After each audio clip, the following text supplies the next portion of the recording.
All right, y'all. I'm here. I'm here, man.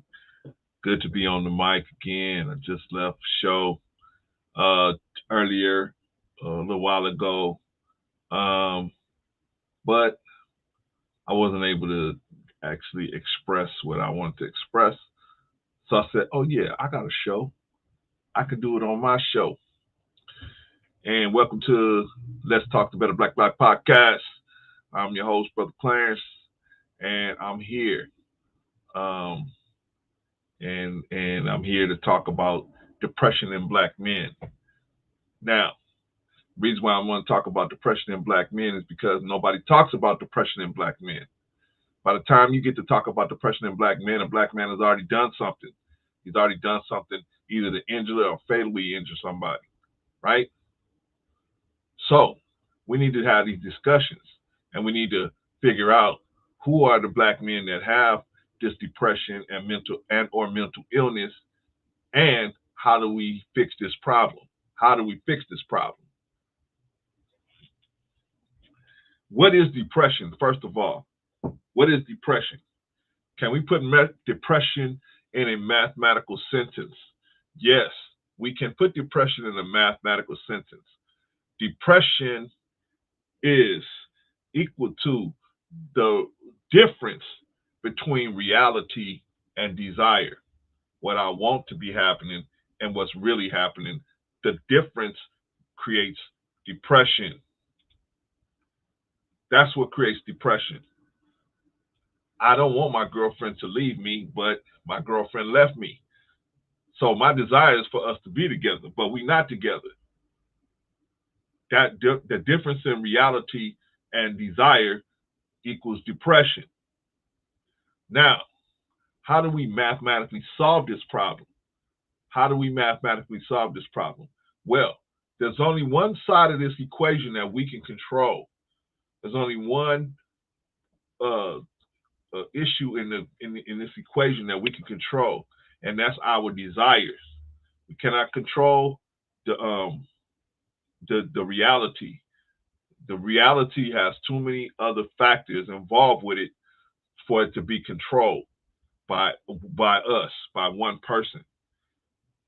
So it has to. So the only thing we can control is how our desires, what we want, and how bad we want it. We might have to alter that to come into alignment with reality. That's what a lot of us tell a lot of our women. We say, hey, what do we say? We say they're delusional. When somebody is unwilling, when they're unwilling to adjust their desires to more closely meet reality, we call that person delusional. Delusion. This person is delusional. Why? Because they are unwilling to look at the reality and put themselves in a good headspace by knowing that they can't adjust the reality, but they have to be able to adjust their desires. That's the only thing in that equation you can adjust is your desire. You can't adjust the reality. Like we said, depression equals reality, the difference between reality and desire. I want something, but the reality says I'm not going to have it. So the only thing in that equation I can adjust is my desires for how to want that thing. I have to adjust that. Okay, I can have it today. I may have to have it 2 years from now. I want to be a millionaire today, but I can't be a millionaire. The reality is I don't have the education. I don't have the skill set. I don't have these things to put myself in a position to be a millionaire or whatever, financially secure. So I have to adjust my reality, adjust my desire to meet the reality, so I don't get depressed, right? And if sometimes people are not depressed yet, right? Like I said, sometimes people are not depressed yet. So if they're not depressed, then we call them delusional, meaning they're in a good they feel like they're in a good place, but they don't see, as they say, the storm clouds gathering. They don't see the storm coming because they're delusional. The the reality, they have not come into the full understanding of the reality that's in front of them. That's what a lot of men do. That's how a lot of men go into this place where, unfortunately, this young man, Rajaee Black, found himself. His desire was to have better relationship and better access uh, to his children. But the reality was the person that he was involved with that dispute with wasn't going to allow it to happen. Was trying to cause do everything they could, and now we see what may have been the reason why. Maybe she saw some of these qualities that created the situation that ultimately culminated in her death and his death and his girl excuse me, his girlfriend's death. Maybe she saw these things and she said, I am not going to release these children to you. Hmm? Is that a possibility? Maybe she saw, hey, this guy is not rap tight. Well, he's just showed that right there, right? By what he just did. He killed her, killed himself, and killed his girlfriend who was pregnant with another child. Maybe the mother saw, maybe the ex-wife saw this stuff. She saw the breadcrumbs on the ground and said, you ain't you need either you go get some counseling or I'm not going to release my children to you. Now, some people say, well, a man fighting for his children. Yeah, you fight for your children, but you can't fight for your children if you got screws loose. Obviously, the woman's not going to let her children come to you until you let her children go with you if uh you displaying mental illness. Obviously, I mean, looks like to me she may have seen some of this handwriting on the wall and said, that's why she put up such a fight. I don't like the fact that, man, sometimes some people are making it out to be like she was just being a bitch and not letting the man see his children. Maybe he saw something. Maybe she saw something. It's obviously was there because he did what he did. So maybe she saw some of this stuff coming and she tried to prevent it from happening to her children. Well, she did a good job. At least she prevented it from happening to her children. So, I hope, God, remember that with, you dealing with her because it looks like to me, she saw this unstableness of this gentleman and she tried to keep her children away from the man or have it so that he could only see these children in a certain circumstance because she feared for him. She feared that he was not stable. Do I wish that upon anybody? No. But it's up to us. If you're going to go into these courts and fight for your children as a man, you got to be willing to conduct yourself in a way, and not only in the court but outside the court. You got to conduct yourself in a way where the other person ain't looking at you like, why would I leave my children with you? Really, really? Who would you rather have been shot, her or her children? I would rather none of them would have been killed. But obviously, it's better for her than the children. At least she lived some of her life. But that's why she did what she did. It's starting to look that way to me. If you do the math, you realize maybe he may have shown some of this unstableness that he displayed lately throughout their relationship. And maybe that's why she said, this dude ain't rap tight. He's liable to do something. I know he's got a weapon. I can't put my children around him. But I don't know how to say nobody, but most of us ain't taking that into account. Most of us are not taking this into account. Maybe she saw something. Maybe she saw how unstable this dude was. She said, man, I'm not going to let my children be around this dude. Well, he proved that he wasn't unstable now. So how does she look like such a bad lady now? Does she look like such a bad person now? Actually, she looks very smart to me because she sacrificed her own self for so her children could live, like almost any parent would. Almost any parent would. Her goal was to not get them killed. She wasn't really thinking about herself. I'm sure she thought that he was dangerous, but she never thought in a million years a dude would roll up on her and actually kill her. I'm sure she probably never thought nothing like that happened. Maybe he'd do something physical, but she probably never in a million years thought he would roll up on her like and do something like that. But at least she saved her children. And for that, she needed to be given credit for that. She needed to be given credit for that. This the ex-wife that saved the children, she needed to be given credit for that. I know there's some people out here saying, man, hey, she shouldn't have been keeping his children from him, and that's gonna drive him crazy and all of that. Yo, look at this dude. Look what this dude did. Look what he did. There's a reason why she was keeping this.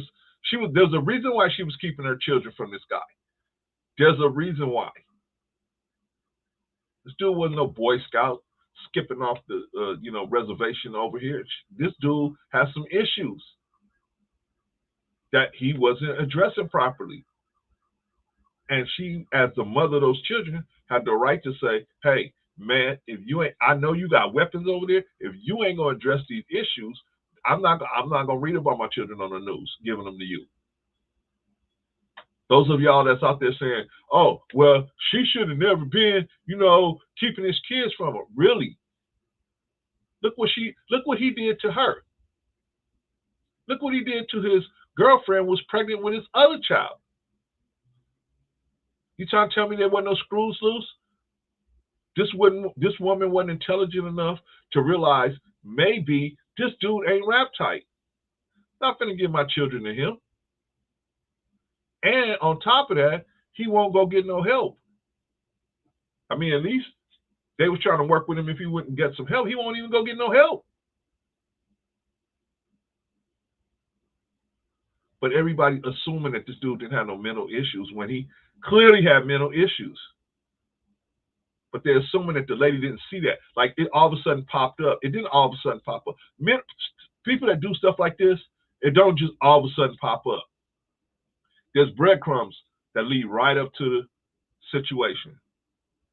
But most people ignore it. They don't pay no attention to it. Oh, that's him. That's how he act. Oh, that's her. That's how she be.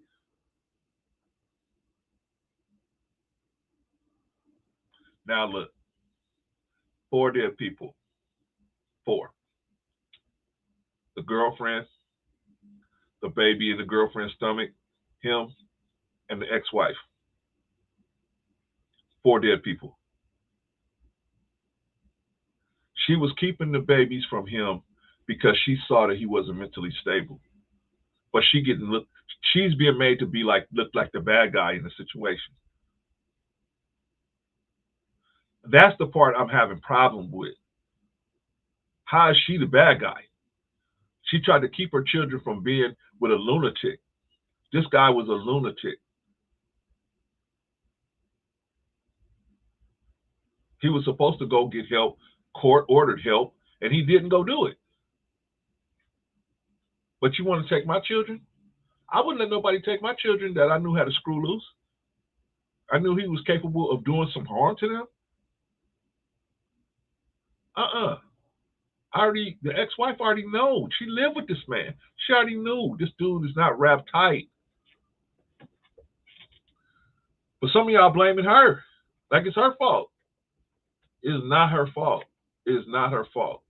She obviously, in this situation, yeah, I know sometimes some women do use the children as pawns, but it doesn't look like that was the case in this situation. It looks like he has some serious mental issues, and she recognized that, and she said, I am not going to give you, who got all these mental issues and won't get no help, you refuse to go get help, I'm not going to turn over my children to you, and I know you keep loaded weapons on your person. I'm not going to do that.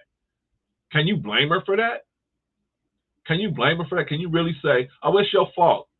You keeping this man kids from him, so it's your fault that he got upset. He got that upset, and he did all this stuff. It's your fault because you kept his kids from him. I would keep my kids from somebody too if I knew they had a screw loose. But see, nobody won't say that, huh? I don't say nobody. I'm saying because there's brothers out here. Shout out to the brothers, and but I'm just saying we need to. Those of us that's not looking at this thing with a clear vision, we need to look at it from clear vision and not the red pill vision. We need to look at it from a clear vision. This lady kept her children from this man because she recognized he was dangerous. She recognized he was dangerous. But it's hard to go into court and prove somebody's dangerous because they got a suit on and they use their good words and they use their corporate talking language and they go in there looking like they don't do nothing wrong. But this lady had a lot of proof that this dude wasn't rap tight.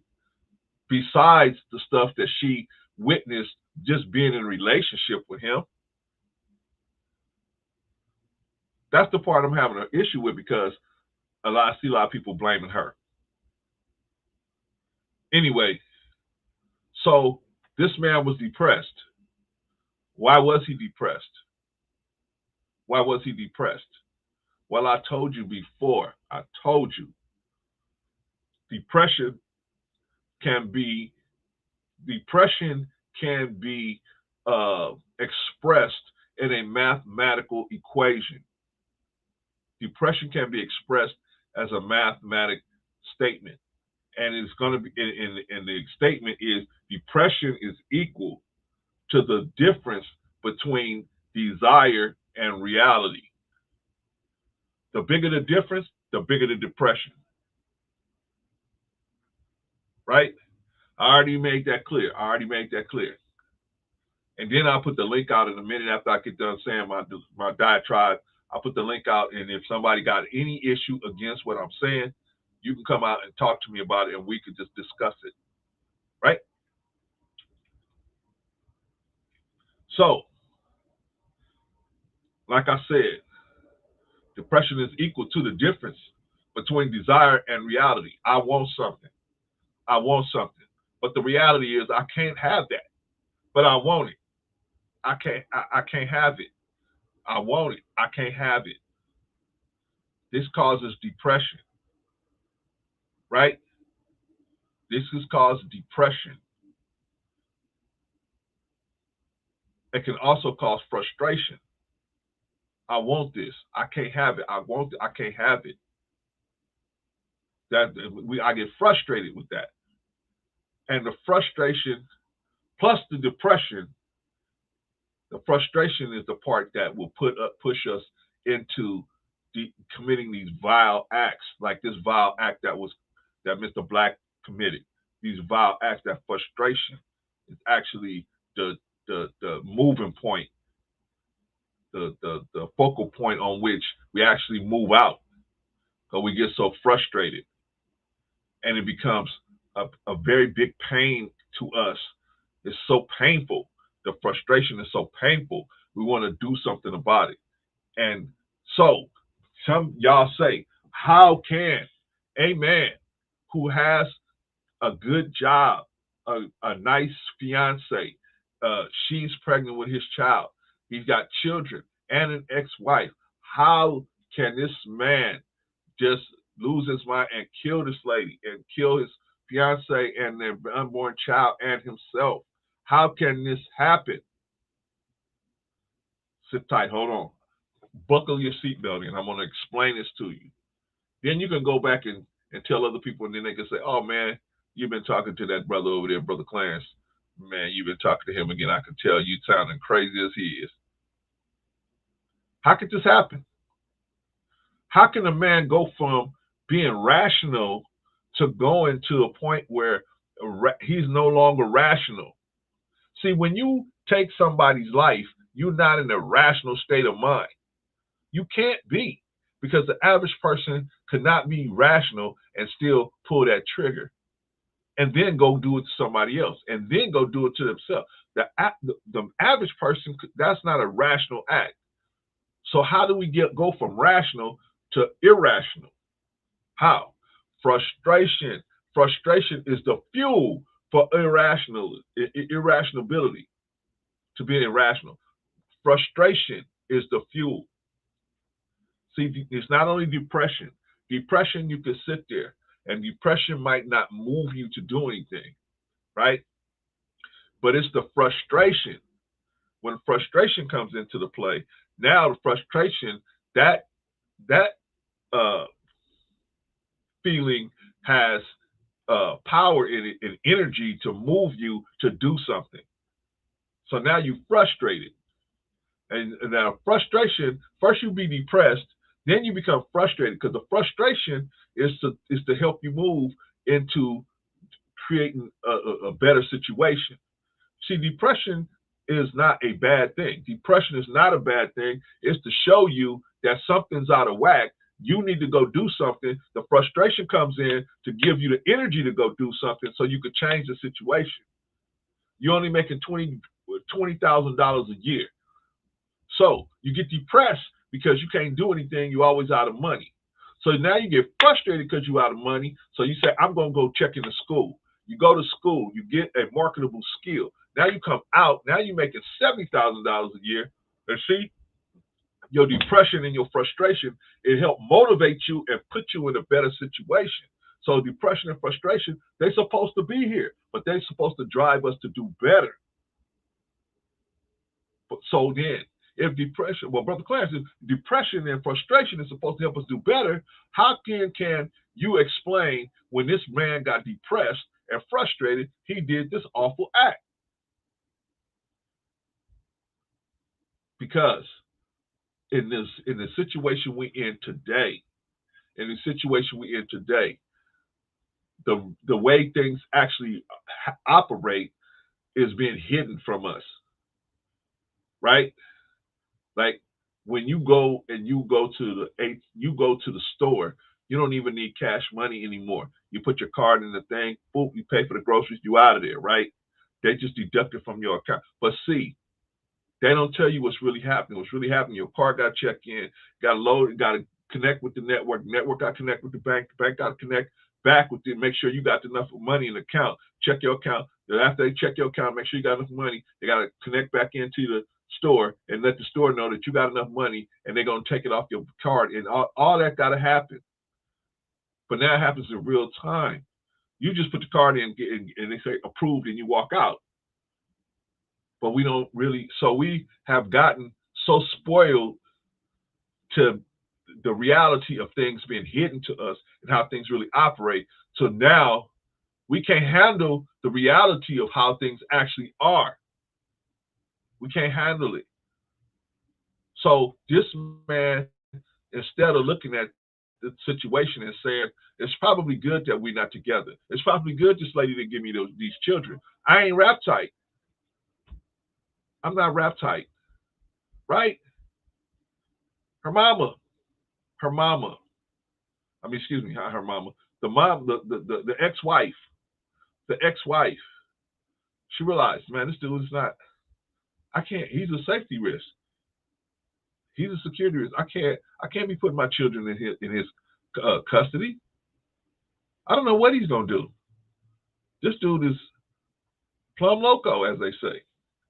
I can't do it as a normal functioning person. I can't put my children in this man's trust. So what do you do now? You got to go through the court to get them. You really want these children? Go fight for them. Go show us that you really are rap tight, right? Anyway, how do we get around this frustration? How did a man that's supposed to use depression and frustration for good, how did he use it for this wicked act?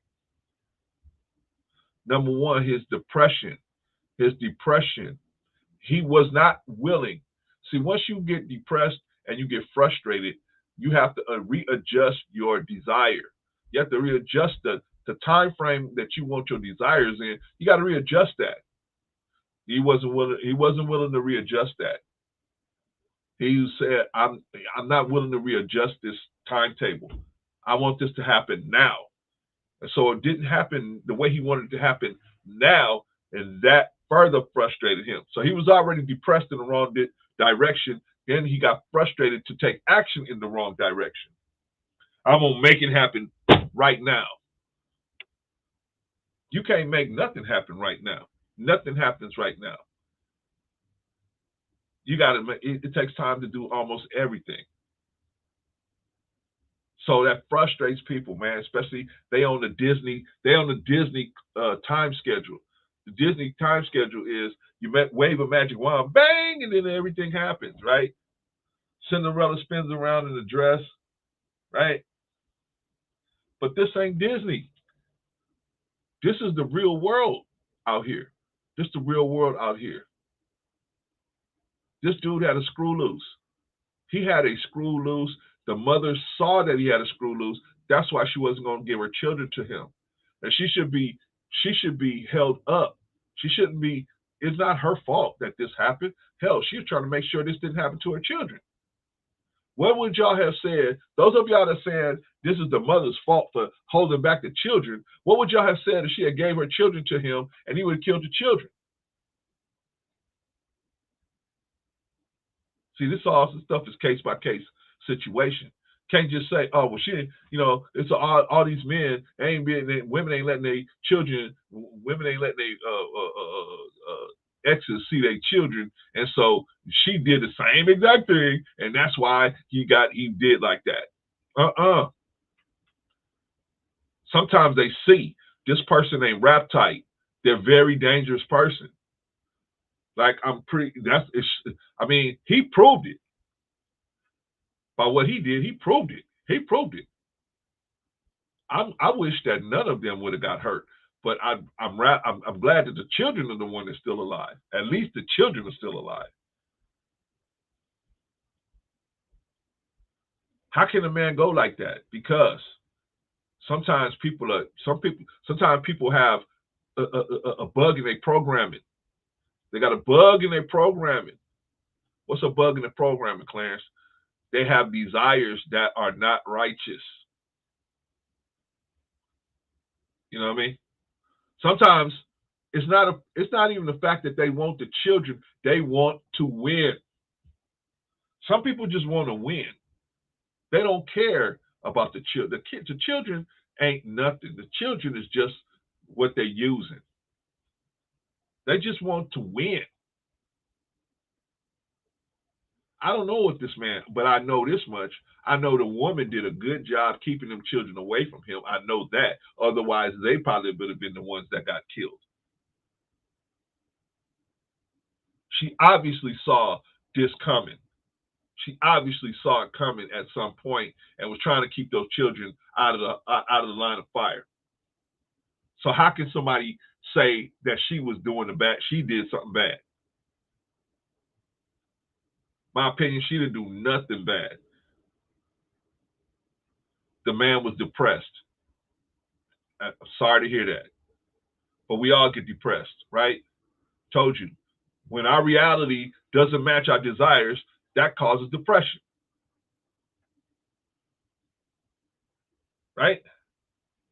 As the depression grows, it gets to a certain point, then it creates frustration. The frustration is the fuel for us to go and do something about our depression. Do you follow? Do you follow? What you talking about, Clarence? What you talking about? Man, what you talking about? I'm talking about depression in black men. It's not spoken about. It's not spoken about. This man didn't want to admit that he had depression. He didn't even want to admit it. Why? It might cost him his job. It might have. It might, or some other benefit. It might have cost him. He didn't want to do that. But he had real issues. It's just a thing. F what you don't want to do, you got real issues. Obviously, you have real issues because you wouldn't have did nothing like this if you didn't have some real issues.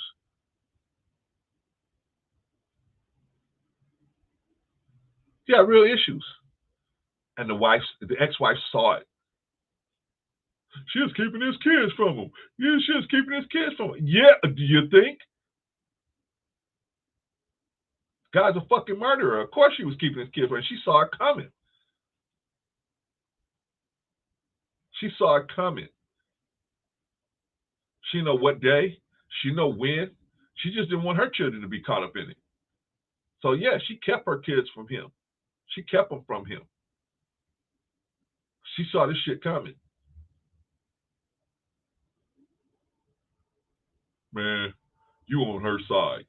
You goddamn right I'm on her side. I'm on the right side. I know that at least she was offering, trying to work with the man to get his children back if he would get the help, but he wouldn't get the help. He was supposed to get court ordered help. He did not do it for whatever reason. For whatever reason, but he knew that was the only path to getting to those children, and he would not do it. You telling me what he wanted his children so bad? Why wouldn't he? He's came this far. Why wouldn't you take that path that will take you? No matter what benefit you lose, it at least you got your children. Or did he want the children? Or did he just want to win? Was he just trying to win? See, that's a whole nother thing. Was he just trying to win? What do you mean, Brother Clarence? I mean, was he just trying to win and say, I won, aha, fooled you. That's how we do it in Pomona, fool. Was he just trying to win? Or was he actually trying to get his children? What man spending that kind of money actually trying to get his children would not say, well, damn it, if this is the door I got to walk through, I got to walk through this door. I may lose friends, I may lose a job, I may lose this or that, but at least I'm gonna get to see my children. I don't think he was trying to see his children. I'm gonna be honest with you. I think he was trying to win. I think he was just trying to win. I think it got to a point he was just trying to win. It wasn't about seeing those children, because he had a lot of stuff that the court asked him to do that he didn't do. So why would you come this far and not do all the stuff that the court asked you to do if you really wanted to see those children? I think the man just wanted to win. At a certain point, it wasn't about the children anymore. It was about winning. It was about putting pain on her and showing her that he could still control the situation at a certain point. But like I said, that's me looking at the situation from over here. You know, obviously he had some mental ills. He had some mental illness because he did what he did. And I'm not saying anybody's justifying what he did. What I'm saying is there are people out there that's making it like she had something to do with it. No, he may have taken it that way. He may have that may have driven him to be upset, but it wasn't her fault. She saw that. She saw that this man wasn't rap tight. She saw it. She seen this coming. That's why she didn't give her children to him. Why did she do it? See, she's trying to keep her children. She's trying to play games. She wasn't playing no games. She saw this dude was a dangerous person. And she saw, hey, he is going to hurt somebody sooner or later. So it ain't going to be my children that he hurt. But she was willing to work with him with the court system. He wasn't having it. Obviously, it wasn't about seeing his children. Because if all he had to do was do what the court said, and he would have been able to see his children. So now, how did he go from we doing this for my children to now we not doing this for my children? Because he probably was it looks like to me he's a very controlling person. This is the kind of thing that controlling people do. They say if I can't have you, nobody can. If this ain't gonna happen the way I want it, I'm gonna do this. I'm gonna take the nuclear option, right? They look like a very controlling person to me.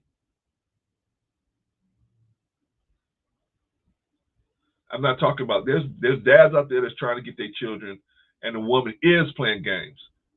They are not a threat, and they know that the guy is not a threat, and they playing games. We're not talking about that situation. We're not talking about that situation. This is not that situation. Let's separate it now. This is not that situation. This situation is this man. This man had severe mental problems. The ex-wife saw it a long time ago. She saw it. That's why she said, I am not going to give you my children. And he proved her right. He proved her right. But people are blaming her like it was her fault. What's she supposed to do? Give her children to this nutcase? Have him blow both her children's head off? Would that have been better? Yeah, man. At least she wasn't playing no games with him. Every woman in the courthouse that's keeping their children from these men ain't playing no games. Some of these people are wicked and vicious, and they have a mental issue. They can go from rational to irrational just like that. They can see most people, most of us, we have to be rational all the time. And it's very noticeable when we get to something major has to happen to bump us from rational to irrational. See, something major has to happen to make us not think right. You know, a death in the family, a tragedy, something has to happen. Then there's other people, man, that got mental illness. They can slip in from rational to irrational, rational to irrational. They can just they can code switch like that. It don't take no big grandiose thing. All it takes is one little trigger, some little trigger somewhere, right? Just like these dudes that jump on these little girls. They might not even be thinking about doing something like that, but they got a problem. They got a problem that ain't being addressed. So they go to go get a hamburger or something. They see a little girl there. Next thing you know, they go in their car later on at night to go try to find another little girl and do something crazy to her.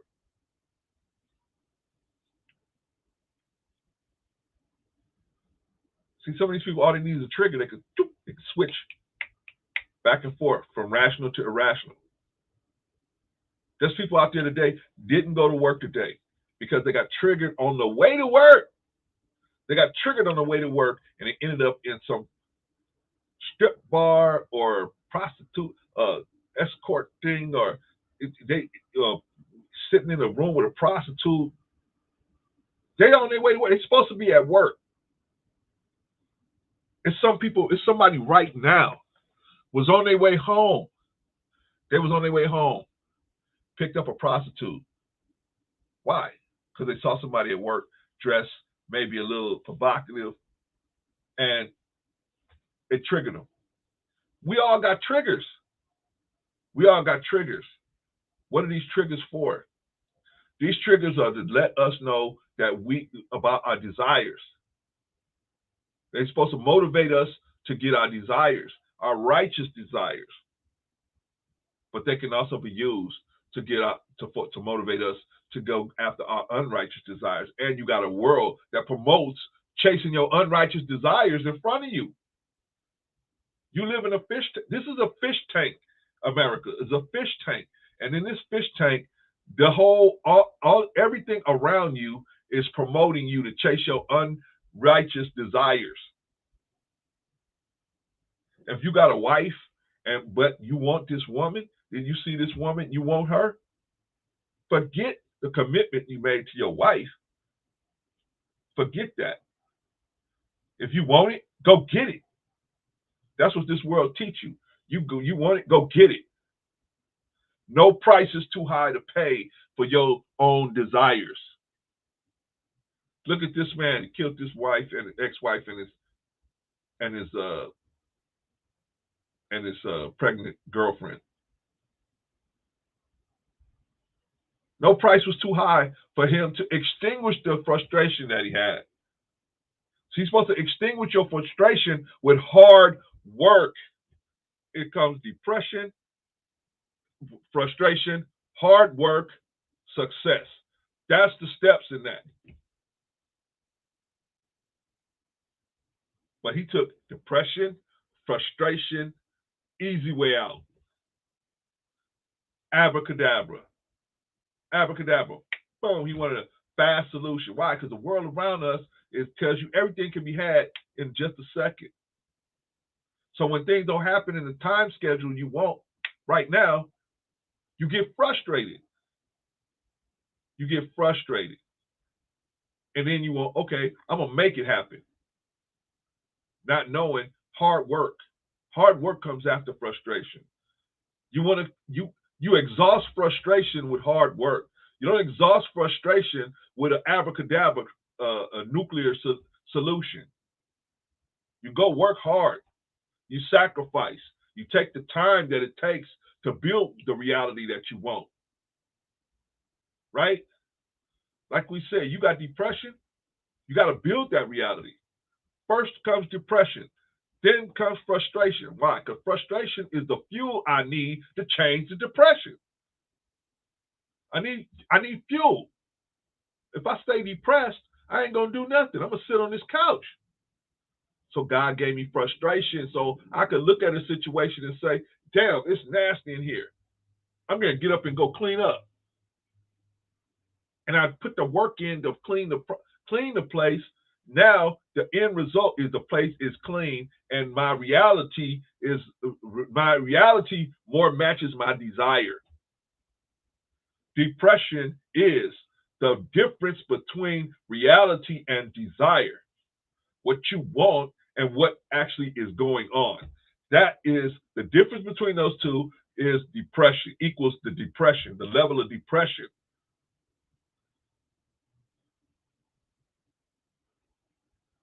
So how do we get rid of depression?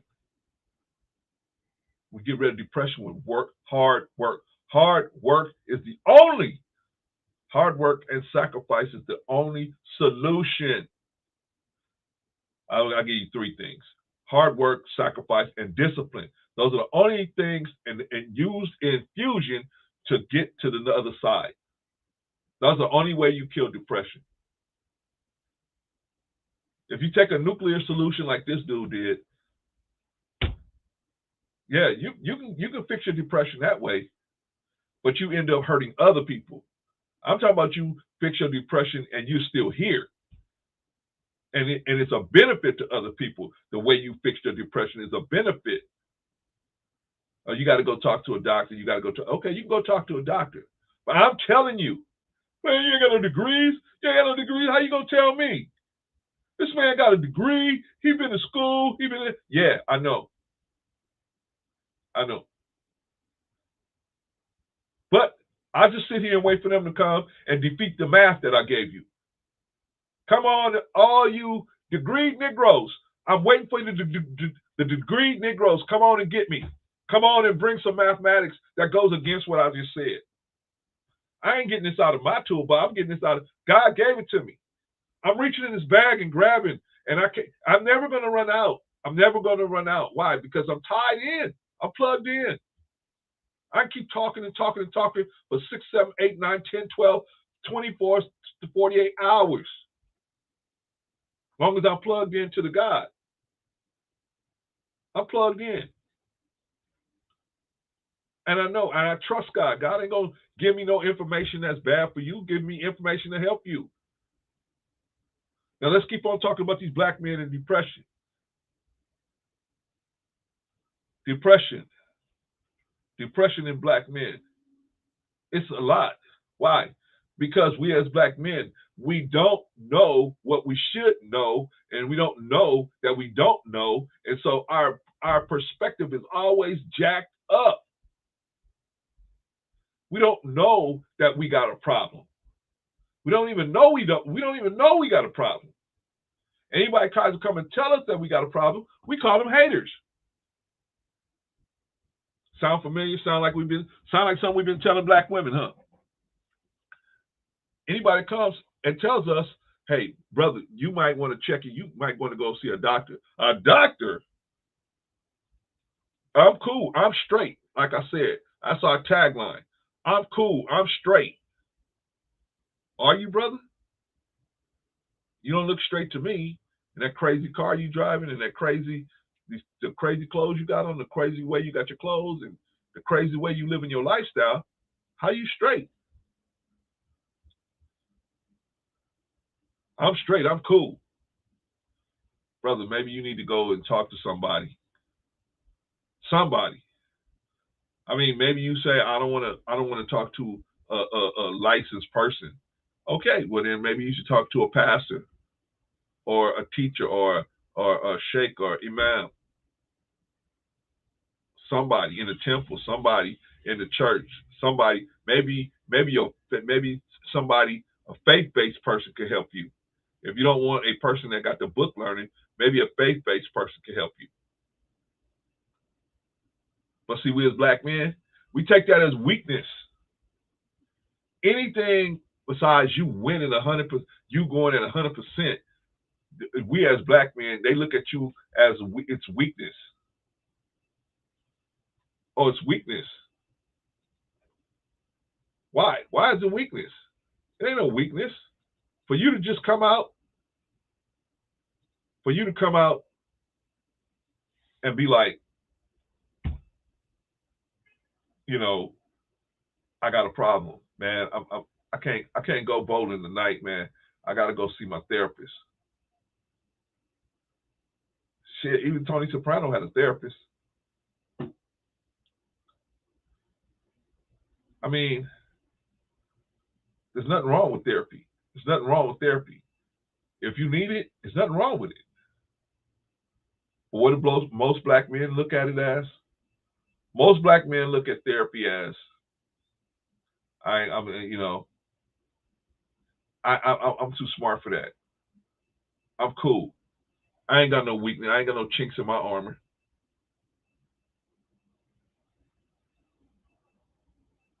Now that's the problem. That's the problem with black men. Here's the problem with black women. Black women that deal with black men like that. You see these red flags and you won't do nothing. See, this chick saw these, the ex-wife saw these red flags, got out of the relationship, got out of it. She said, this dude got some mental issues. She got out of the situation. Granted, she was 2 children in. I wish she would have seen it before the 2 children came along. But hey, it's never too late. It's never too late to take back your life. She got out of there. She got out of there. But you black women, you got to start looking for this stuff. You got to look for depression in black men. You got to look for mental illness. Mental illness. I just did a video a few hours ago talking about the 7 red flags that you should be looking for, like right away. Right away, you should be looking for 7 red flags.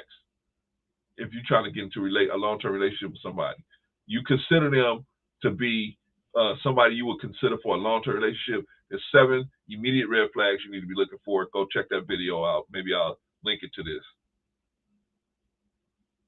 But mental illness is number 1 on the list. Number 1. The problem is most black men are so good at hiding it. They're so good at hiding it. And then you have black women that think, oh, because of this dude, he's not a problem. He's just passionate. They pass it on as passionate instead of saying, no, this dude got a screw loose. They say, oh, he's just passionate. There's a time, yeah, there's passionate people. Passionate people with, but to some passionate people, they will say, okay, I am, I'm. Once they realize they're out of order, even though they're passionate, they'll say, okay, I was out of order. Forgive me for that. They still got a line that they try to stay by. I mean, irrational people, they don't have a line. There's no line there. They just expect you to just deal with them. And unfortunately, you guys try to make things work with people and not require them to get some help. If black women will require black men to get help, I'm not going. I don't want to leave you, but you're gonna force me to if you don't handle this situation, right? Because you trying to still make it work. Uh-uh. If you see somebody that got mental illness, they need to get help. And if they ain't gonna help, then whatever happens after that, if you were willing to stay, that's on you. Stand. Or that's on you. You got a decision to make. Can you deal with that? Can you deal with the mood swings and irrationality of the person? Me personally, if I was a woman, I'd be scared to death to do that with a man that was bigger than me. I'm probably twice my size. I would be scared to death. Why would you do that? You see that the person is coming apart at the seams? Why stay in a situation like that? But black men are never going to work on their depression because black women ain't holding them accountable and hold them to the standard and saying, hey, you know what? It's not a bad thing. You're not a bad guy because you're going to get help for your problem. You're actually a good person. You're looking out for the rest of us because you're going out there getting some help. But what a lot of black women do, they put us down for every damn thing. They put us down for everything. Look at your shoes. Look at your car. You didn't spend enough money on me on a date. You didn't get me a gift. They got so many reasons to put us down. We feel like we got to come into the situation 100 miles running.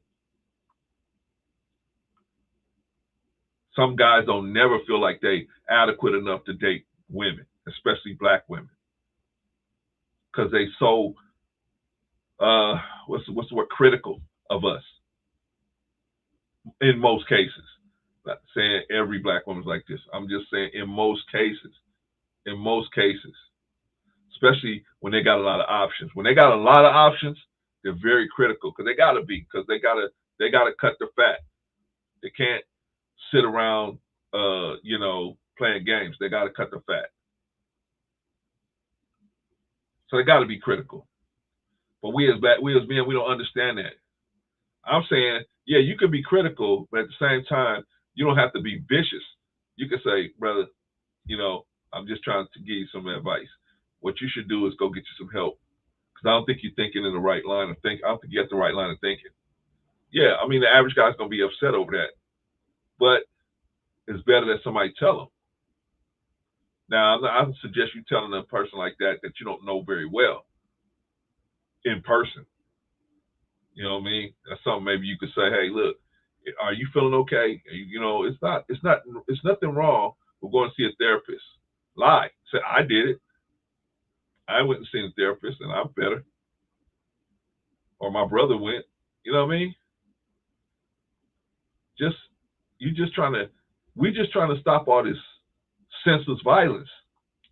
All this senseless violence is because black men, most of us, we don't know how to handle these things that aren't talked about, which is depression in black men.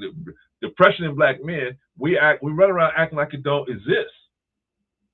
I'm cool, I'm straight. I'm cool, I'm straight. Nah, you know what I'm saying? I know I got everything under control. Negro, you don't have everything under control. You know you don't have everything under control. All we gotta do is go in your house and take about 5 steps in your house, and we see the craziness going on in your house. All we gotta do is go over to where you keep your bills at, and we'll find out how crazy the situation is over there. All we gotta go through is go in your kitchen and look in your cabinets, and we see the crazy food you in there eating. You barely got a car that can run, and if you do got a nice car, you barely making the lease payment. You out there leasing a car, you don't even have a business to write it off on, but you out there leasing a car because you listen to the man say, I'll let you have the lease for $50 less a month. They still making a killing off of you, and they get the car at the end. And they get the car at the end. At least if you had a business and you was writing it off on and you were leasing it, and you was able to write it off on your business. You ain't even writing it off in your business. I mean, man, it's crazy.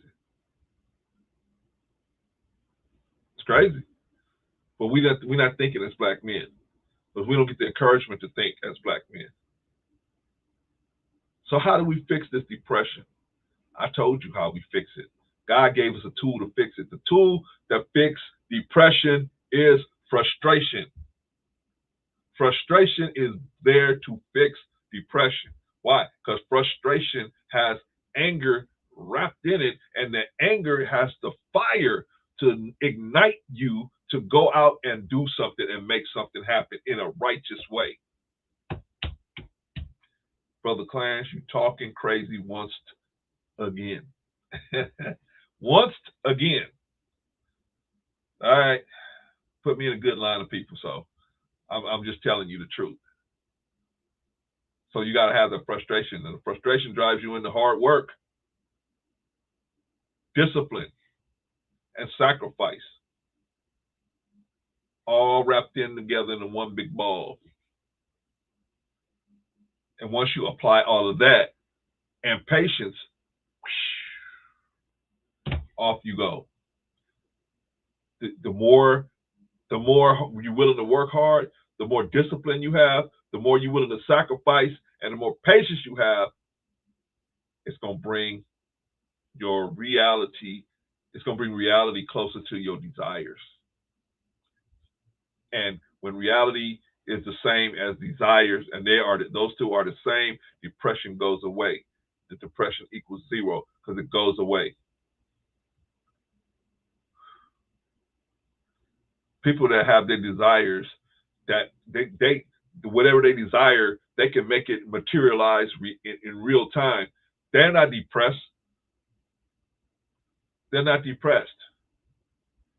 Whether it's money, whether it's relationships, whether it's whatever it is, what they really want, they're not depressed. People only get depressed when their reality is out of, there's a difference between the reality and their desire. But that person got money, Brother Clarence, they rich. Why would they suicide? They rich. Because they got a desire, they got a secret desire that they ain't able to it's not the same as the reality. They got a secret desire. But they got money, they got this, they got that. But they got a desire that they can't make turn into reality. They got a desire they can't turn into reality. That's why they get caught up. Oh, but they got so much money, they got a big house, they got this, they got that. But there's something that they want that they can't have. And it may be an unrighteous desire. It may be an unrighteous desire. It usually is. It usually is something unrighteous that they want, that they're unable to achieve. And that's what drives them into depression. And after a while, the depression turns into frustration. And after a while, the frustration, they can take one or two roads. They can take the hard work road, or they can take the abracadabra road. And a lot of these guys take the abracadabra road. They want it instantly fixed. So what's going to instantly fix it? The nuclear option. The nuclear option will fix it instantly. I don't hurt no more because I'm gone. Yeah, what about the people that you left in your wake? I was too out of my mind to even think about those people. See, sometimes it ain't personal. Sometimes you take it personal. Oh, well, that person, he did this to me. He took my sister from me. He did this to me. Man, let me tell you something. Some people can get so bent out of shape, they're not in their right mind. They can't even think in a straight line anymore. They let their depression get so bad, and they let the frustration get so bad, and then they have the desire that they have is not a righteous desire. Therefore, they can be led astray to achieve an unrighteous desire. They gotta do an abracadabra thing. So what is the abracadabra? Bing, nuclear solution. Pop, right?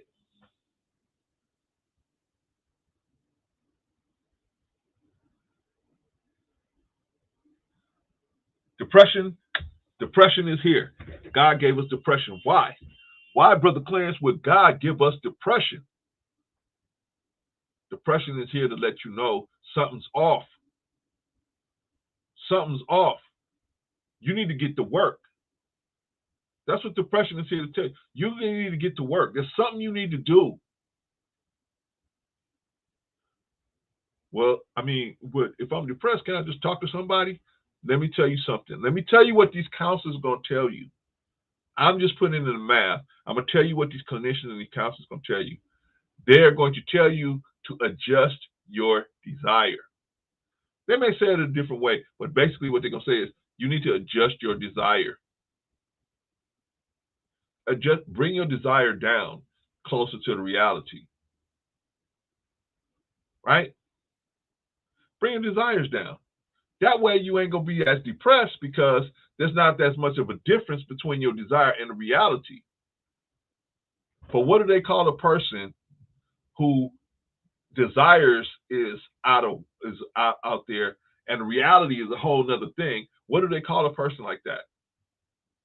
They call them delusional. That's what we run around calling these black women, right? Delusional. This person is delusional. We as men are delusional, right? I want my children. This man said, I want my children. But the ex-wife saw that he was a dangerous person. She saw it. She saw it. That's why she wouldn't let him have his children. But people making it out to be like she was playing games with this man. No, she saw this man was dangerous. She saw it. That's why she was keeping him from him. And they made a path for him to be able to see his children. All he had to do was go get some counseling, help, or therapy or whatever, and he would have been able to walk right to his children. But he didn't do it. He didn't do it. So now, at what point was it started out about his children, but then it wasn't about his children. Because if it was really about his children, the man would have walked through fire to go get his children. So it wasn't about his children no more. What was it about? At a certain point, his reason for this fight changed from his children and became his ego, his pride. His pride substituted for the children. If it was really his children, they told him, hey, go to this counseling, go to these different court-appointed things, and then you can see your children. He didn't do it. Why? This is what you came here for, to see your children. Why you didn't do it? Because at a certain point, it wasn't about the children anymore. At a certain point, it became about his pride. His pride as a man. He felt that she was playing with his pride at a certain point. But see, that's why, and y'all can go tell whoever. I know the lead attorney made a video about this. I was trying to watch it, but YouTube kept cutting it off. I didn't see it all. I probably saw about 10 or 15 minutes of it. But I know a lot of cats have similar views where their impression was that the woman was playing games with him. No, this chick saw that this dude was dangerous. She saw it. That's why she said, I'm not going to give you my children unless you go to this counseling or therapy or something. She saw it. But she getting made to be out the bad guy. That's what I don't understand. How is she the bad guy when he proved her right? He fucking proved her right. Excuse my language. He proved her right.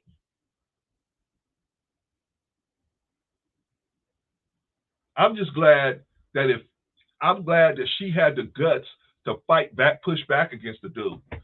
I'm sure people told her, why don't you just let him see his children? You just a bad person and neither. No. This is why. This is why she didn't let him see his children. This is why. Because if it wasn't her, it would have been them children he would have killed. That's why she didn't give him his children. This dude was a dangerous, homicidal maniac. And she realized it. She knew at some point somebody messing with him was going to get hurt. She wanted her children supervised around this dude. But she's the bad guy, right? She's the bad guy in this situation. No, he's the bad guy. He's the bad guy. I feel sorry for her because she just didn't realize it in time. And the girlfriend, they didn't realize in time they was dealing with somebody who was absolutely a maniac, right? Because people kept saying, poor him, poor him, poor him, poor him. Not even listening to the woman's side of the situation. See, we got to get better than that. We got to stop with the gender thing and be like, oh, this person right because they're a man. This person right because they're a woman. No. This person right because they black. This person right because they white. This person right because they... No. You right because you right. You wrong because you wrong. You wrong because you wrong. And this dude was wrong. He had no business having those children, especially after the court told him, hey, if you want your children, then you got to go through these court-appointed therapy sessions. And he didn't do it. Hey, that's that. If you want your children, man, you're willing to walk through anything. How many miles is one of us going to walk if they say, you ain't going to see your children for, you got to fight this big, long battle. But if you walk this many miles or whatever, you can see your children. Which one of us ain't going to get out there and walk, make that walk? This man didn't even wouldn't even sit on a couch. Why? Man, I heard some people say, man, he might have lost his job. He might have lost this. He's like, so what? What is worse of losing, your children or your job? Which one? Which one? There's an old movie from the 70s. There's an old movie from the 70s named Poppy. It's a movie called Poppy. Go look that movie up. Go look that movie up. It was a man. It was a Puerto Rican dude in New York. He didn't have no money. His wife left him and left him with his two sons.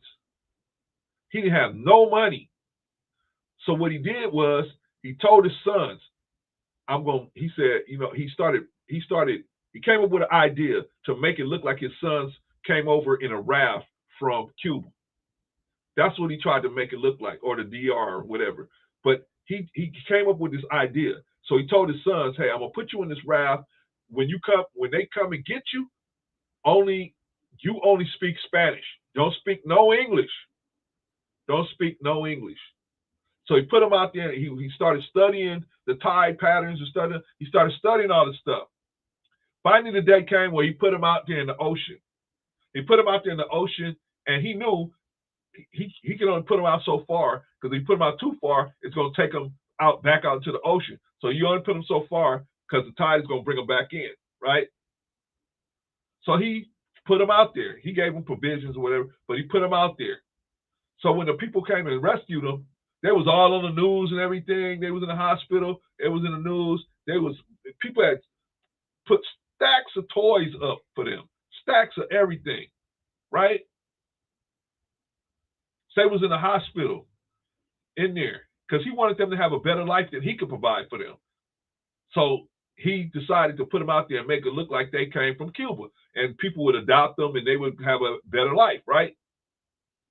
Anyway, so he put them out there. They brought him back in, and the father, dressed up like a nurse and snuck into the hospital to go check on them. And once the people and the police and everything, once they saw how this man, once the people saw how this man was doing, they saw how the children was crying when they saw this nurse, and the nurse was crying when they saw the children. They knew it was the father. They knew it was the father. They knew it was the father. Hold on 1 second. All right. Yeah. They knew it was the father.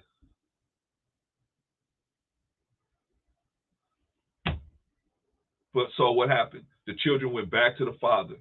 But he couldn't stand the fact that his children was away from him.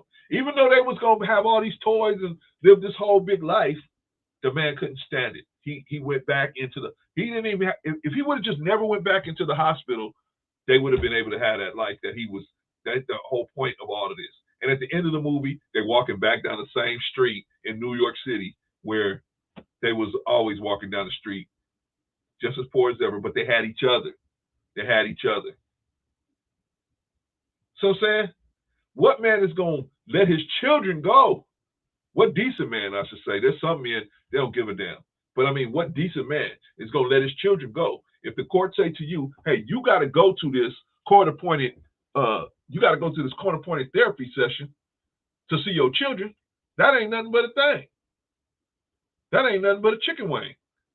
That's all I got to do. You giving me the roadmap to go see my children? I'm there. This dude didn't go. Mr. Black didn't go. Okay, so he didn't go. Obviously, at some point, it wasn't about seeing the children no more. It got to the point where it was just pride. And you know what they say about pride? Pride goeth before destruction, and a hardy spirit before a fall, right? Not good to be prideful, because it's not sustainable. You can't sustain that pride. Anyway, getting back to black men and depression. We already covered depression. Said that God gave us depression. God, Brother Clarence, we're talking about God gave you depression. God gave you depression. Depression is to let you know that something's wrong. You see your house is a nasty condition. It depresses you. That depression is to let you know something's wrong there. Something's wrong. Your house shouldn't be nasty. What's actually happening? I gave you the mathematical thing. What's actually happening mathematically? Your desire for your house to be clean is here. The reality is here. Your house is not clean. How can you get those two to match each other? You got to get off your behind, go to work, put some time in, put some patience, some hard work, some discipline, and clean your house. And once you clean your house, then your desire will more match your reality, which will make the depression go away. But how do you even get to the point where you get up off your behind? How do you get to that point? First, frustration must come in. So first, depression. But being depressed is not going to be it's not a motivating emotion or a state of being. Depression is not a motivating state of being. What comes after depression is frustration.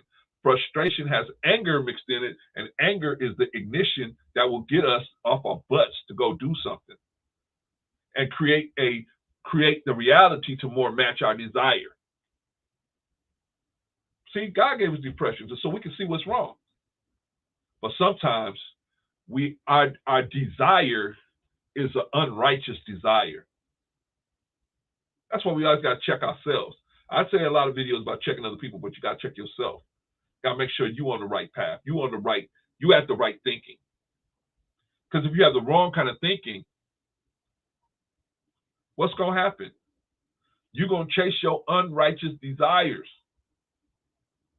There's people out there chasing their unrighteous desires now. There's people out here. I'm here in Los Angeles, in South Central Los Angeles. There's a street about 10 blocks away from me now called Figueroa. They call it Figueroa out here. It's a street where women, ladies of the evening, are walking up and down the street trying to get customers. There's guys on their way home from work. They got a family at home. They got children, a wife, loving wife, got dinner on the table, and they stopping out to get a prostitute.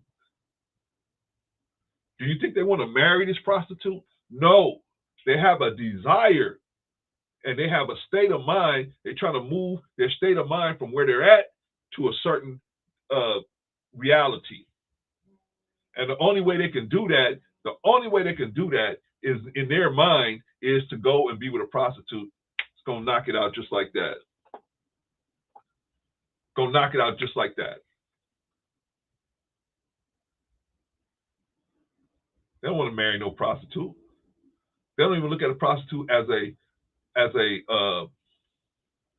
total solution. They look at it as a short-term solution to this problem. I mean, it is what it is. But what's my point? That's an unrighteous desire.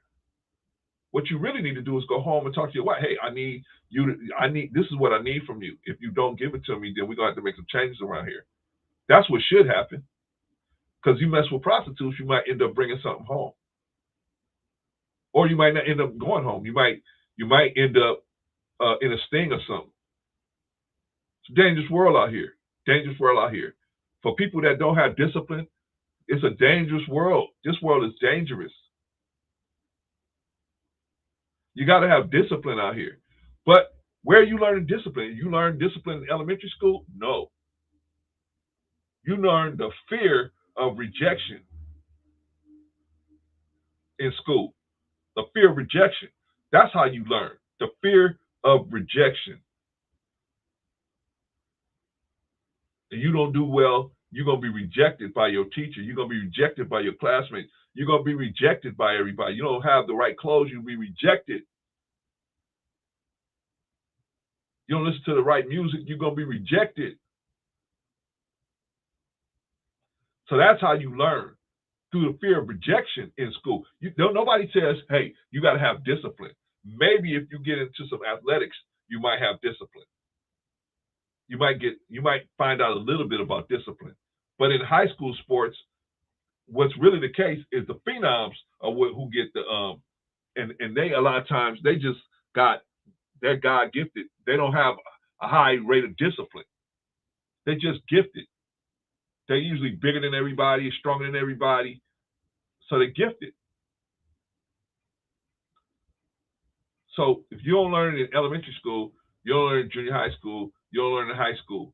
Where do you learn discipline? You don't.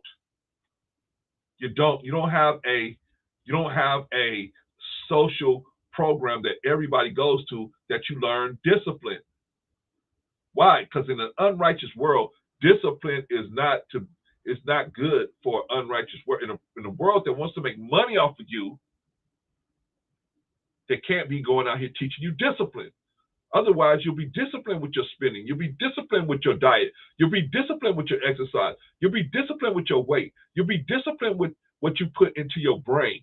You'll be disciplined. And with that discipline, you'll be more successful.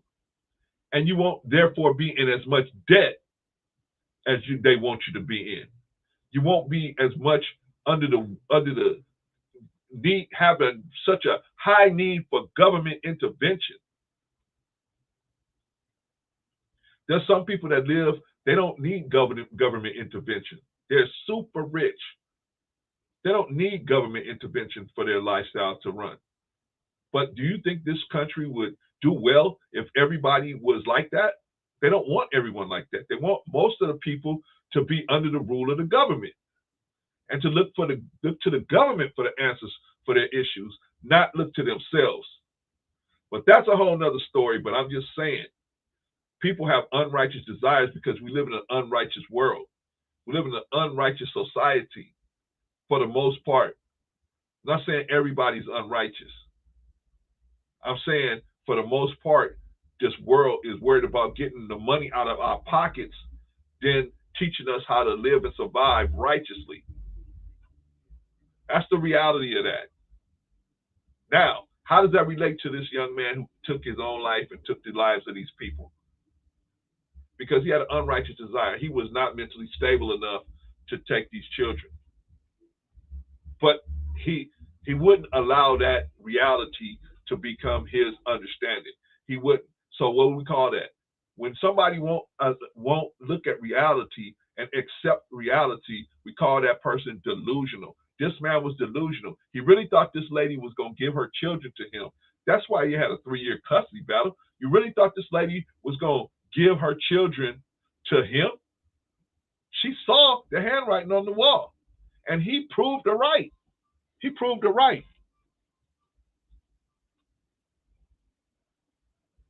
Sister over the top. No, it's all right, sis. I didn't even put nothing out there. I was on another panel and we were discussing it, but it wasn't getting discussed the way I felt it should be covered. So I'm just here covering it real quick. I mean, I didn't even put nothing out there, but I'm glad you're in the building. Thank you for supporting always, Sister over the top. I appreciate you. Appreciate you. Yeah, just buckle up because I got a few more things to say about this situation. Yeah, so I don't know if you was in the beginning. Let me kind of give you a quick synopsis, Sister over the top. So I said that depression can be expressed as a mathematical equation.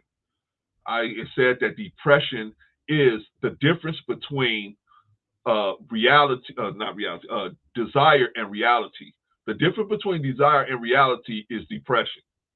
The more of a difference between my desire and the reality, that equals the depression, right? So in other words, I want this girl, but the girl don't want me.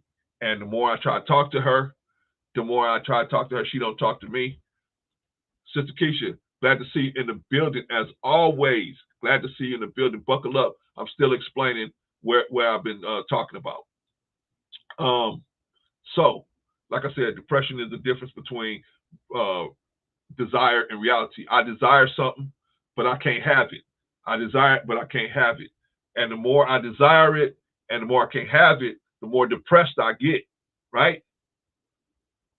But we're supposed to have depression.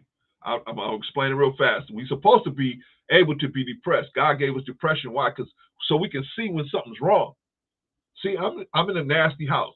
If I'm in a nasty house and it's nasty, I'll get depressed because it's dirty.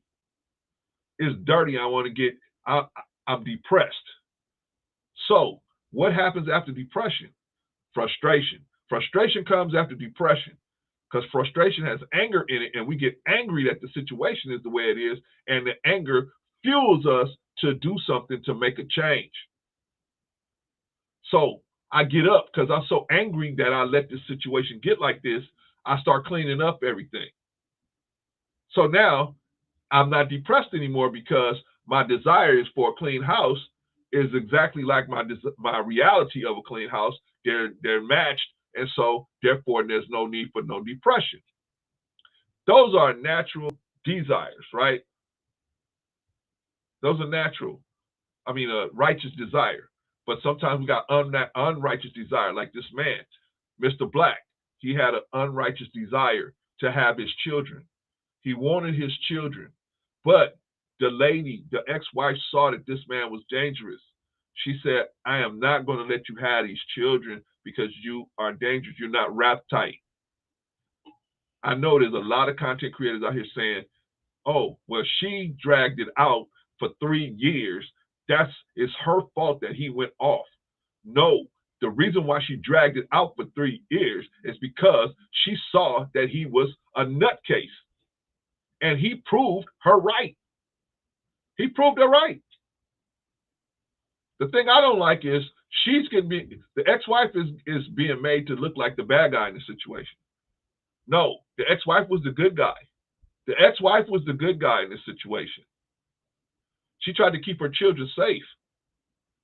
But we here putting her down for this? Some content creators, rather. Putting her down for that? We should not be putting her down for that. We should be praising her for that. Because why? We got other young women that's in the same situation, and they don't want to be considered like they playing games with their dad, the children's dad. But if the children's dad is a danger to them, yeah, you got to keep your children away from danger. That's your job as a parent. She knew that this man was wrapped. She knew he wasn't well. She knew he had weapons. She knew he was he needed some serious help, and she knew he wouldn't get it. Hell, the court told this man, go to this therapist. They gave him the people to go to so he could see his children, and he didn't go. The man didn't go. So now, is it really about your children? Most of us will walk 40 miles in the snow to see our children. This man wouldn't even go sit on somebody's couch to see his children. Obviously, at some point, it wasn't about his children anymore. It was about his pride. It was about his pride. Let me see. Just over the top. You know, the manosphere wants to use this point to attack women. I heard that. I heard that. I was very disappointed with that. I was very disappointed with that. But you know, we got some brothers out there that's pushing back on that, like brother Omo Kambi. I subscribe to the brother. I forgot his name, but his name starts with an O. Last name is Africa with a K. Good brother, pushed all the way back on TLA, and TLA is my dude, but he pushed all the way back on him.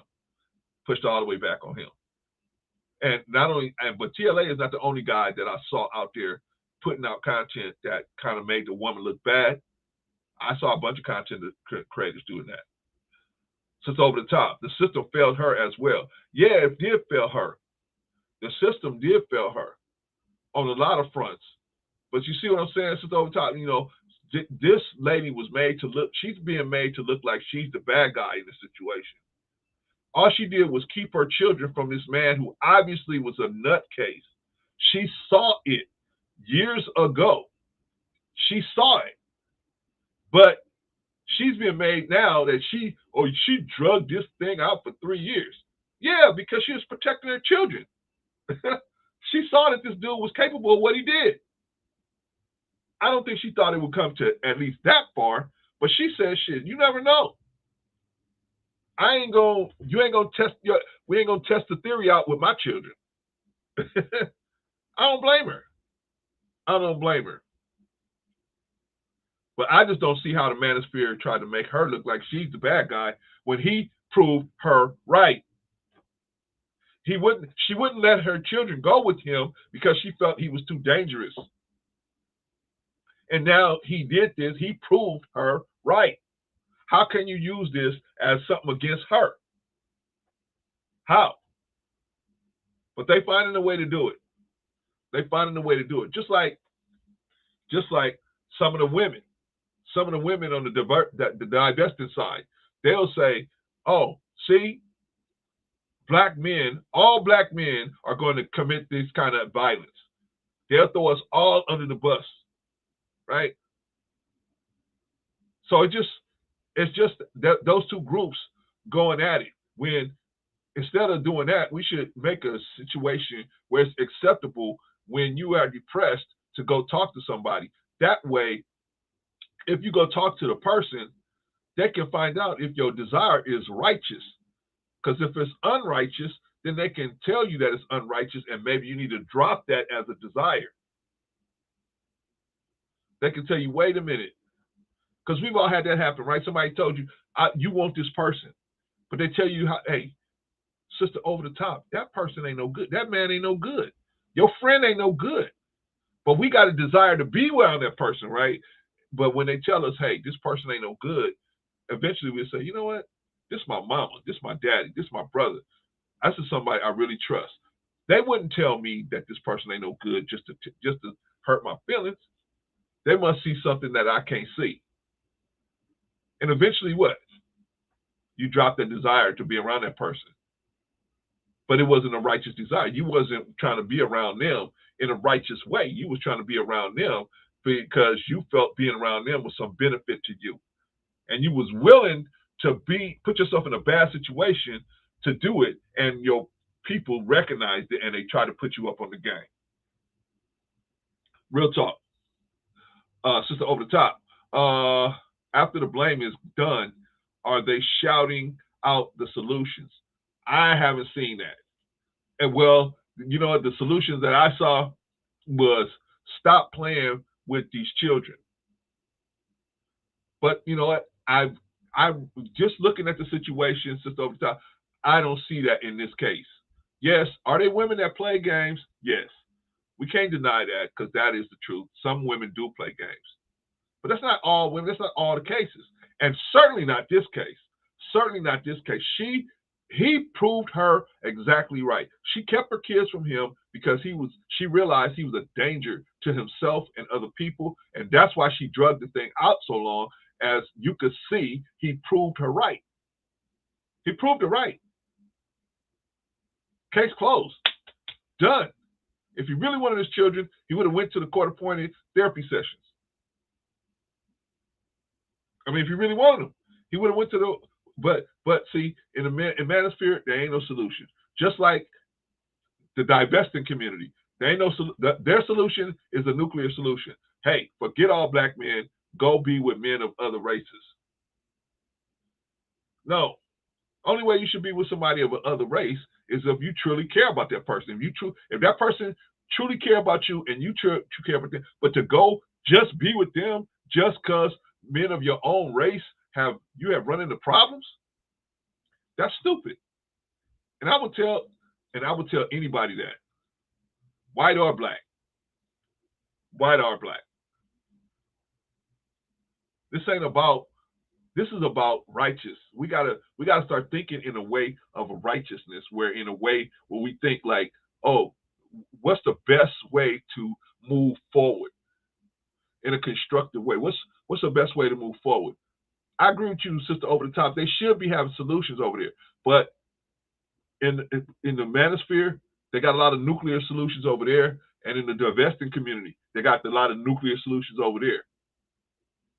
And we just getting farther and farther apart because younger people are jumping on the bandwagon, right? In the manosphere, these young guys jump on the bandwagon over there. In the divested community, the young girls jump on the bandwagon over there.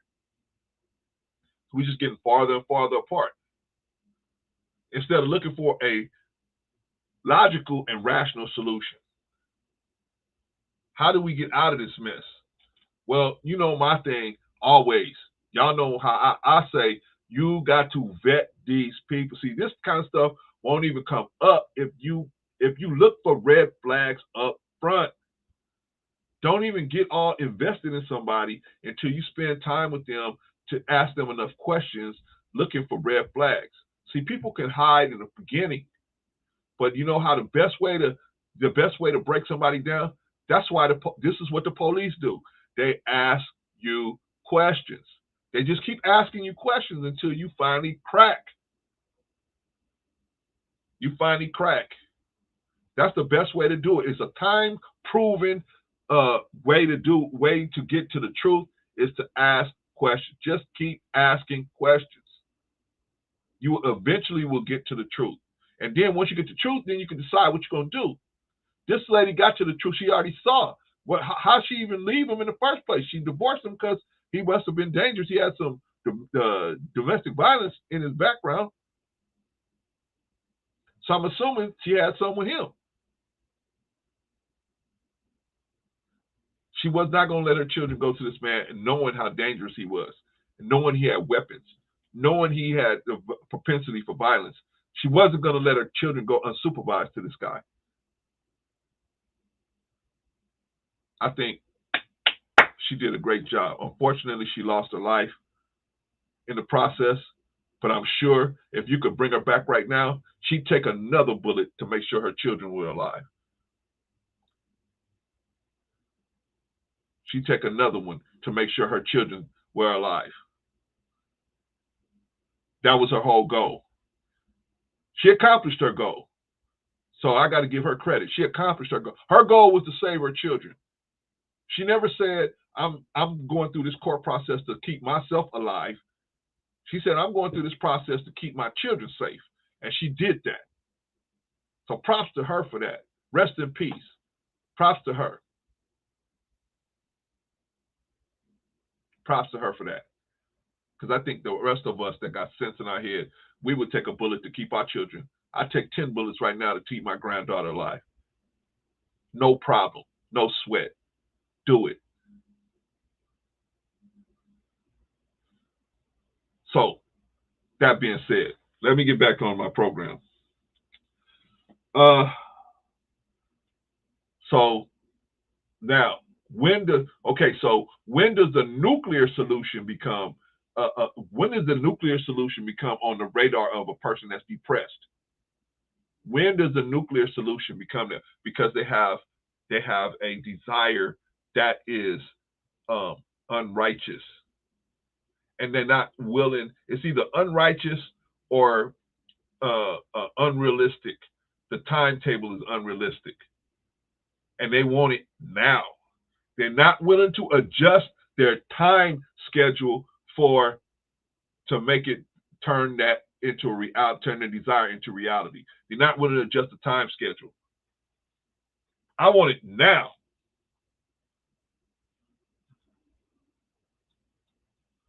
Sister over the top, I'll take a bullet for you if it's a paintball guy. So crazy, girl. So crazy, girl. No, you know what? The only bullets I want you to take from me, sister over the top, is verbal. Verbal. If you're gonna take some from me, take the verbal ones, and just say, "Leave Brother Clarence alone." Don't argue with him. Don't fight with him. Just say, "Leave Brother Clarence alone. He ain't bothering nobody. He's over there trying to put out a thinking process that could help save a lot of people's lives. Just leave the brother alone. Because if you mess with that brother, God is going to jump on your butt 10 times besides Sunday. So leave that brother alone."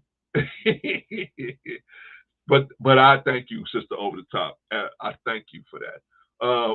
Sister Keisha, absolutely, Brother Clarence. I was glad you take that bullet too if it meant saving my children. You know what I'm saying? I know all of y'all would. I know all of y'all would. Otherwise, you wouldn't be listening to me. You'd be out there in the kumbaya space where they talk about stuff, but they'll never come to no realistic solution. So I'm coming with a realistic solution. A realistic solution. If you vet people better, this is common sense. If you vet people better and don't allow people into your circle that have mental issues, instead, what you can do is try, "Hey, brother, you know what? I don't think this is going to work because me and you, we just on different, I just don't see it that way. We on different wavelengths, not that I'm better than you, but I just think about things differently than you. And I could see now we'd just be arguing with each other. But I think you're a good person. But my suggestion is, why don't you go talk to a counselor?" "What? You think something wrong with me?" "No, I don't think nothing wrong. I'm just saying maybe you could bounce something. I'm not a man. Maybe there's another man you could bounce something off of." And leave it at that. But you know what? I'm not blaming women. I'm just saying a lot of times women y'all are very critical of men, and most men have complexes because they so scared to be criticized by women that they be like, "Oh, I can't show no chinks in my armor to no woman because a woman gonna criticize me." Y'all, I mean, y'all need to help out too and start making it okay for black men to go get help, therapy, counseling, whatever they need. Y'all got to make it okay. Like, hey, it ain't no problem that you got to go do that. It's a problem that you don't, because that's the real problem. If this dude would have went and got counseling, maybe this never would have happened. If he would have went and got therapy, maybe this would have never happened. But he felt like, man, I can't do that because I'm gonna be pegged like something's wrong with me. Ain't nothing wrong with me. I'm straight. That's what we say as men, right? I'm straight. It's just over the top. But a lot of people ignore that there's something wrong. Then what? This is what happens, just over the top. When you ignore red flags, when you ignore these red flags, see what happens is people ignore their red flags and they chalk it up to passion. Oh, this person's passionate. That's why they hit me like that. This person passionate. That's why they busted my windows out in my car. They passionate. That's why they went over to my mama's house and set the house on fire. They passionate. No. You see red flags. You see illogical thinking. That is a red flag that there might be some mental issues there. Real talk. Just over the top. Yes, I had to learn how to be more encouraging to my husband. Good deal. And let him know it's okay to fail. Yeah. As long as you can look up, you can get up, as Les Brown would say. As long as you can look up, you can get up. Nothing wrong with failing. Failing is, see, we think that failure is the end of the line. Failure is the first step in learning. Oh, I didn't do this right. Oh, now you got to go back to the drawing board and figure out how to do it right. But see, most people stop at the failure stages of a project. Oh, we tried to do it and it failed. You know how many times Elon Musk tried to put a rocket into space? Just on paper, he messed up a bunch of times just on paper trying to get a rocket into outer space, let alone actually the physical product out in the space. It takes time. You're going to fail. But the question is, how many of us have the discipline? See, discipline is the rubber band that keeps us in the fight when failure comes up. When failure comes up, you got your discipline to say, okay, I understand this ain't no abracadabra moment. All right? I don't have no genie in the lamp, right? So I got to be willing to understand that and be able to get out there and still keep moving, right? So this ain't going to be no overnight process. It's going to take a while. Discipline will help us. Discipline and patience helps us see that. But when you got an unrighteous desire and you ain't willing to adjust your time frame, then that's when you throw away patience. Patience is thrown out. Your hard work is thrown out. Discipline is thrown out. Now you got to go to a nuclear solution. And that's an abracadabra. It's usually an abracadabra solution.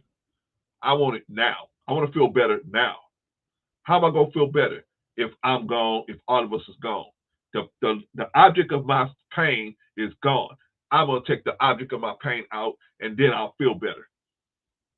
Not, I'm going to improve myself. I'm going to make myself feel better. I'm going to readjust the time schedule for me to get my children. Okay, maybe I ain't walking away with them today. But if I keep fighting and keep fighting and keep fighting, they'll see I'm still in their life, and they'll appreciate it later. He wasn't there. This lady saw that he was upstairs, wasn't nobody home. She saw it. So if y'all go out there, y'all make sure don't let these people fool you by saying, "Oh, it was her fault. She dragged the whole thing out for 3 years." She didn't want him to have them children unsupervised. Period. He dragged it out for 3 years. She didn't want him to have them. If she wanted him to have them, he would have had them. He never would have had to go to court. She would have just dropped them off, right? Forget the court. She would have just dropped them off. I mean, people that have a relationship like that where they just drop them off, they ain't even got the court, ain't even involved in nothing. But most people, it ain't like that, right? Especially when the other person feel like the other parent is a dangerous person. No, they're not gonna leave their child with you. I don't blame her. She won't leave her child with him, and he proved her right. He proved her right. I don't see how anybody in the manosphere don't see that. But hey, y'all, sister over the top, Sister Keisha, y'all go tell him, hey, go see this brother Clarence. Go explain it to him. Go on a live stream with him and explain to him that I will crush them. Any one of them. I don't care. Go get one with the most degrees. Go get the one with the most degrees. Go get the one with the most money. Go get the one with the most of all of them. Line them all up. I will mow them down like grass. I will mow them down like grass. If they try to explain to me that she was wrong for keeping her children away from this homicidal maniac, she was wrong. She drugged this thing out for 3 years. He drug it out for 3 years. She didn't want him to see them children at all. But hey, all of you degree, matter of fact, y'all ain't got to do it. I'm going to keep y'all out the fire. I'll do it. I'm inviting myself. Any of you degree Negroes, any of you rich Negroes, any of you manosphere Negroes that want to come over here and explain to me that this lady was wrong for keeping her children away from a homicidal maniac, and you saying that she drugged the thing out for 3 years, he drug it out for 3 years, because at a certain point, he didn't even want this person. He didn't even want, it wasn't about his children no more, because he didn't follow the court-appointed rules. Court told him to go to a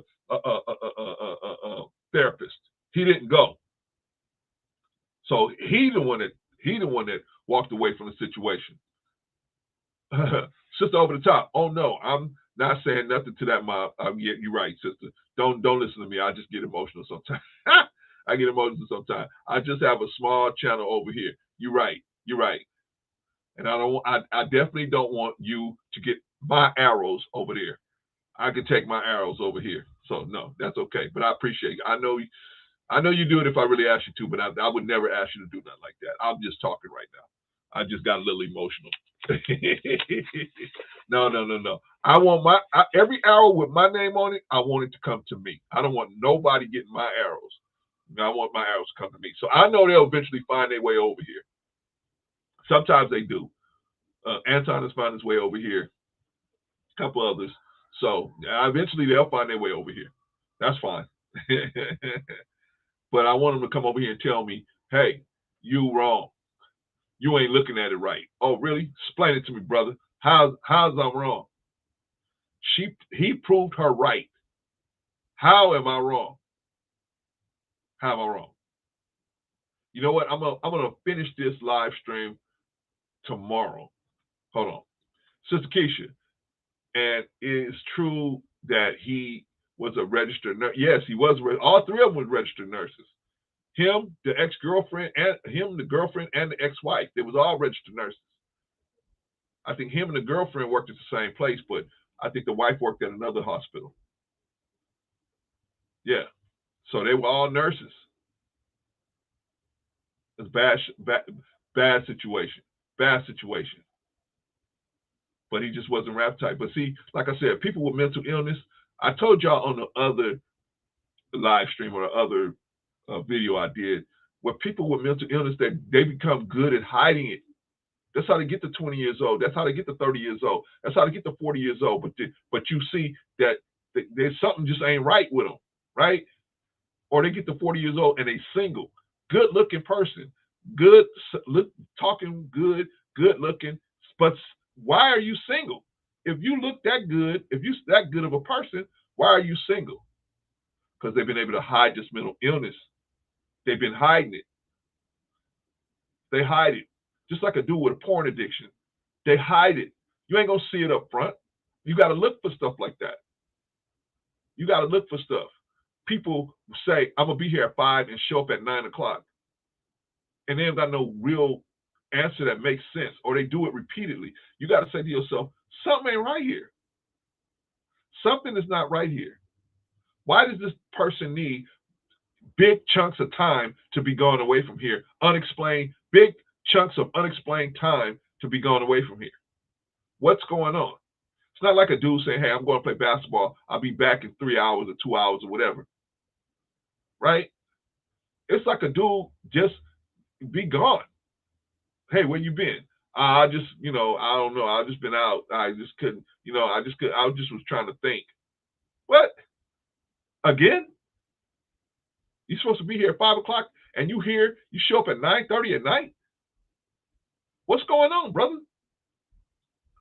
Stuff like that, you got to look at it and say, you can't just be like, oh, well, that's, it's no big deal. He worked, he worked, he's paying the bills for now. Anyway, y'all, I'm going to end the stream now because I'm getting hungry. I'm going to go get something to eat. I probably will do another stream tomorrow about the same subject. So y'all check in with me tomorrow if you can. Probably be around 3 or so, 3 Pacific time, 3 p.m. Pacific. So y'all check in with me then. But hey, those of y'all that wasn't here in the beginning, go check out the beginning and watch it all the way through. You might get a little nugget here and there out of it. I appreciate y'all. Sister Over the Top, Sister Keisha, whoever else stopped by, I appreciate y'all all, man. Thank y'all so much for stopping by. Hopefully I said something that'll help y'all, be able to have, create content on your own channel. All right? But hey, if you can, meet me back here tomorrow about 3 o'clock, and I'll try to put together another live stream. I'll be able to sit longer then. All right, y'all. Peace.